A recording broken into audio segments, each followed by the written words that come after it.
Today we're going to do some paintings of reindeer in watercolor, and we'll only use a couple colors.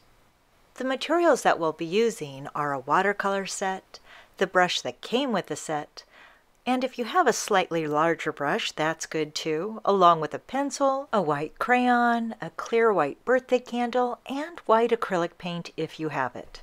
We also need some watercolor paper, and the reason why it needs to be watercolor paper is because it's going to hold up better. It's less likely to tear, and you'll be able to get better color in your paintings.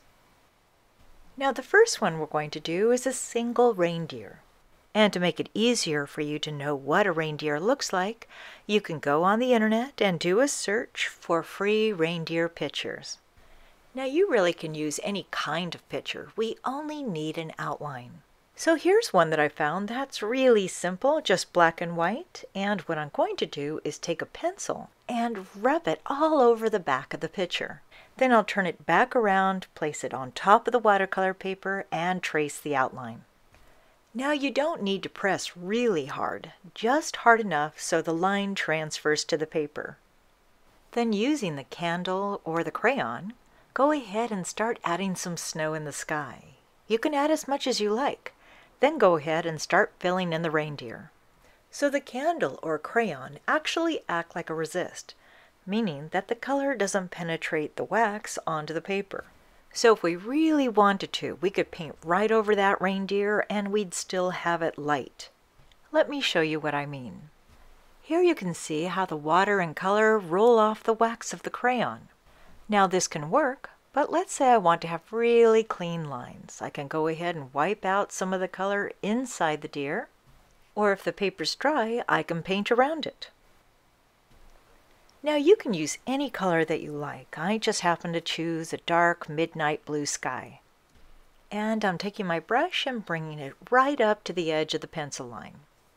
And to make sure that my color doesn't stick or have brush lines everywhere, I'm going to add a little more water to my paper.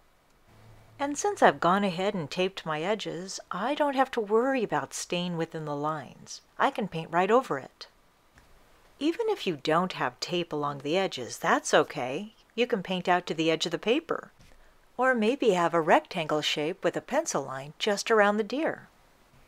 It's really up to you and what you think will look nice and seems like the most fun. Then go ahead and finish outlining the deer, and if you need to, you can add more color while it's still wet and move it around. Then let it dry. You can even speed up the process by using a hairdryer if you want. Then once it's dry, let's take some of that white acrylic paint and then just spatter it on top of our painting. Just take your brush and tap it. And if it's easier for you, you can hold the handle and then just tap the handle with your finger. Try to keep the spatter along the outside edges because those are going to be our stars. And by having more of the blue in the center, that'll really help to show off the reindeer. Then remove the tape. Now we have a very simple card that's really beautiful. If you still feel that you don't have enough stars, you can just use more white paint and spatter a little more.